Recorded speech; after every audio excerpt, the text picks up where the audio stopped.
Hello everyone लु हेर्नुहोस् है म चाहिँ आज यहाँ माछा हेरेर बसेँ कि माछा किन्नको लागि ठुलो ताजा माछा किन्नु भनेर नि माघे सङ्क्रान्तिको दिन बिहुको दिन चाहिँ सबैले माछा खानु हुँदो रहेछ यहाँ चाहिँ सबैले हिजै किन्नुभयो मैले चाहिँ हिजो किनेको थिइनँ र आज किन्नु पर्यो भनेर यहाँ आएको भएको दोकानमा उहाँ मेरो हस्बेन्डले चाहिँ भन्दै हुन्छ ठुलो हेर है राम्रो हेर है भनेर म चाहिँ माछा लिएर घर पुगेँ साथी हो पुगेर पनि मैले माछा चाहिँ बनाउन जिम्मेदारी दिएँ आज म चाहिँ बनाउँदिनँ माछा आज चाहिँ माछा मात्रै खाने अरू केही खाने होइन माछा भात खाने भनेर यहाँ हेर्नुहोस् न भात पनि पाएको माछा पनि पाएको यहाँ खाना पनि थाल्नुभयो मेरो हस्बेन्डले र मेरो नानीहरूले पनि यहाँ खाना थाले र माछा चाहिँ एकदमै टेस्टी बन्यो भनेर तारिफ गरिराख्नु भएको अरे यहाँ चाहिँ मेरो हस्बेन्डले चाहिँ हेर्नुहोस् न र माछा चाहिँ एकदम टेस्टी बनेछ है अरू यो बनाउने मान्छे चाहिँ को भने नि त हजुरहरूलाई म देखाउँदैछु आज चाहिँ मैले कसलाई ठेका दिएकी थिएँ भने माछा बनाउनको लागि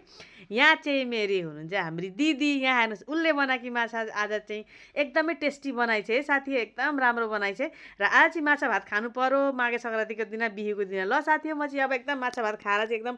मनमा आनन्द ल्याउनु पर्यो एकदम कहिले खाम भइरहेको छ अब म पनि बस्न पर्यो खानाको लागि र हजुरहरूले माछा भात आज खानुभयो कि भएन एउटा सानो कमेन्ट गर्नुहोस् होला साथी हो कस्तो लाग्यो मेरो भिडियो भनिदिनुहोस् होला सानो एउटा मिठो कमेन्ट गरिदिनुहोस् होला बाई बाई हजुरहरूलाई।